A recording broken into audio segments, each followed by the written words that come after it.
हमारे पास first question में क्या दिया हुआ है, a sonometer wire resonates with a given tuning fork, forming the standing waves with 5 antinodes between the two bridges when the mass of 9 kg is suspended from the wire. When this mass is replaced by another mass m, the wire resonates with the same tuning fork, forming 3 antinodes for the same positions of the bridges.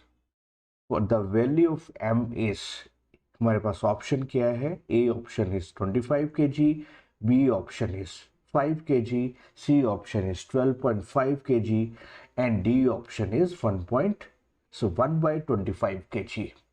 तो we have to calculate the value of m. तो हमारे पास दिया हुआ है कि 5 antinodes, that means हमारे पास 1 3 4, सो 1 2 3 4 5. तो इस तरह हमारे पास 5 एंटी नोड्स है, first second third fourth and fifth. That mean जितनी हमारे पास एंटी नोड्स है उतनी ही हमारे पास नंबर ऑफ लूप्स है. तो एन इज हमारे पास 5 है फर्स्ट केस में. और हमारे पास टेंशन किसके बराबर है, that is equal to the mass weight due to the of 9 kg, that is T1 हमारे पास लेट्स से 9 इंटू जी आ गया. और अगर हमारे पास क्या दिया हुआ है कि उस मास को 9 kg मास को हमने m मास से रिप्लेस कर दिया, तो सेम ट्यूनिंग फोर कितनी एंटी नोड्स बना रहा है, 3 anti nodes. That means number of loops हमारे पास क्या आ जाएंगी, n2 इज 3. तो you have to find out T2 की वैल्यू हमारे पास क्या है, let's say that is m into g. तो हमारे पास फॉर्मूला क्या है, फॉर्मूला पास फ्रीक्वेंसी का हमारे पास फॉर्मूला होता है number of loops divided by 2l root of t by mu, that is mass per unit length. तो हमारे पास क्या है, सेम पोजीशंस ऑफ ब्रिजेस की पोजीशंस भी हमारे पास सेम है, दैट मींस लेंथ हमारे पास सेम है, मास पर यूनिट लेंथ भी सेम है और ट्यूनिंग फोर्क भी सेम है. दैट मीन जो फ्रीक्वेंसी है हमारे पास क्या आ जाएगी, frequency is f is proportional to n root of t. यहां हम क्या कहेंगे, n1 root of t1 should be equal to n2 root of t2. तो और वैसे n1 square t1 should be equal to n2 square t2. और t2 की हमारे पास क्या आएगा, t2 is equal to n1 bye n2 का स्क्वायर इंटू t1. सो हमारे पास क्या आएगा, t2 क्या आ गया, so t2 is m into ji.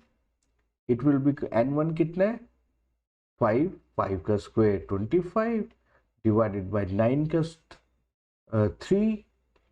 n2 की वैल्यू हमारे पास 3 है, तो 3 का स्क्वायर 9 और t1 is 9 into G. That means m की वैल्यू हमारे पास क्या आएगी, m इज 25 kg. तो हमारे पास राइट ऑप्शन क्या है, ए इज द राइट ऑप्शन. क्या दिया हुआ है, the tension of the stretch string is increase by 69%. In order to keep its frequency of vibration constant, its length must be increased by A option is 20%, B option is 30%, C option हमारे पास दिया हुआ है 60% और D option हमारे पास दिया हुआ है 69%. तो हमारे पास क्या है, जो फ्रीक्वेंसी है स्ट्रेच वायर में हमारे पास फ्रीक्वेंसी का फॉर्मूला क्या होता है, F is equal to number of loops divided by 2 times the length tension by mu. तो अगर हम मान लें कि टेंशन कितनी इंक्रीज हुई है 69%, तो हमारे पास नई टेंशन क्या आएगी, this is T plus 69/100 into T. और हम फाइनल टेंशन हमारे पास क्या आएगी, T डैश इज 169/100 T. सो अगर हमें लेंथ कितनी इंक्रीज करनी है तो हम बात करते हैं, लेट्स से फाइनल लेंथ हमारे पास क्या है, L dash is the final length. तो हमारे पास फ्रीक्वेंसी तो हमें सेम रखनी है, तो अगर फ्रीक्वेंसी सेम रखनी है तो हमारे पास फॉर्मूला क्या आएगा, same formula, that is n divided by 2l dash root of t dash by mu. तो हमारे पास जो फर्स्ट केस में जो फॉर्मूला है और सेकंड केस की जो फ्रीक्वेंसी है वो सेम है, तो हमारे पास क्या आ जाएगा, that is n by 2l root of t by mu should be equal to n by 2l dash t dash by mu। तो हमारे पास n गया, mu भी गया, और हमारे पास रह क्या गया, under root of t divided by l should be equal to t dash by l dash root of T dash. तो हमारे पास एल डैश क्या आ गया, और वैसे L dash by L it is equal to T dash by T. Now L dash is equal to, L dash is root of T dash by T into L. तो हमारे पास L dash की value आ गई 169 बाय 100 root into. तो final length हमारे पास क्या आ जाएगी, final length is L dash is 13 बाय 10 एल, और दैट मीन्स अगर हम बात करें कि कितने परसेंट इंक्रीज होगी, दैट इज द 30%। और we can write like this, L dash is equal to L plus 3 by 10 L, so this will be equal to, तो हमारे पास ये क्या आ गया, ये जो हमारे पास 3 बाय 10 एल मीन्स हमारे पास लेंथ कितनी इंक्रीज हो गई, length increases by 30%, so length increases by 30%। तो हमारे पास फाइनल आंसर इज ऑप्शन, हमारे पास right option is B option. Is a string in a musical instrument is 50 centimeter long and its fundamental frequency is 800 hertz. If the frequency of 1000 hertz to be produced, then the required length of the string is। तो हमारे पास options है, B is, A is हमारे पास 62.5 centimetre, B option is 50 centimetre, C option is 40 centimetre and D option is 37.5 centimetre. तो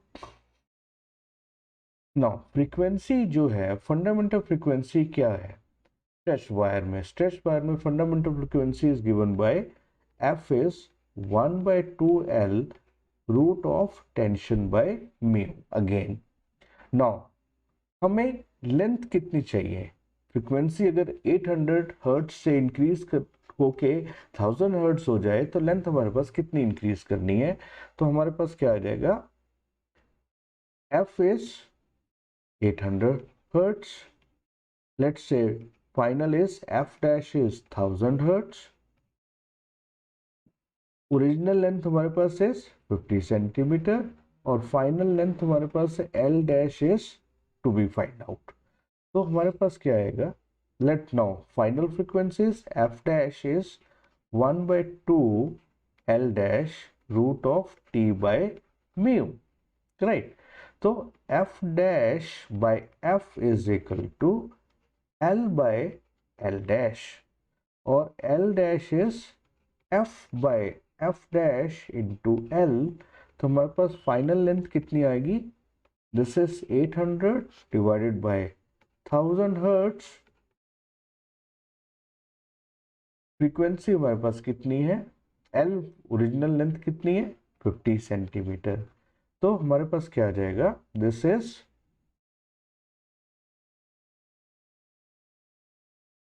8 5 40 centimetre, so final length is L dash is 40 centimetre.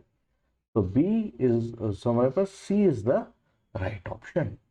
4, the frequency of the transverse vibration in the stretch string is 200 hertz. If the tension is increased 4 times, length is reduced to 1/4 of the original value, what will be the frequency? A option हमारे पास क्या दिया हुआ है 25 hertz, B option is 200 hertz, C is 400 and D is 16 hertz. तो frequency of the stretched wire, frequency हमारे पास formula क्या है, F is फंडामेंटल फ्रीक्वेंसी हमारे पास क्या है 1/2L root of T by mu. So first हमारे पास फ्रीक्वेंसी F की वैल्यू कितनी है, दिस इज 200 हर्ट्ज. अब टेंशन कितनी इंक्रीज कर दी हमने, T dash is 4 times the original tension, और लेंथ कितनी रिड्यूस कर दी हमने L/4. तो नई जो फ्रीक्वेंसी है F dash will be equal to 1/2L dash root of T dash by mu. और हमारे पास क्या आ जाएगा,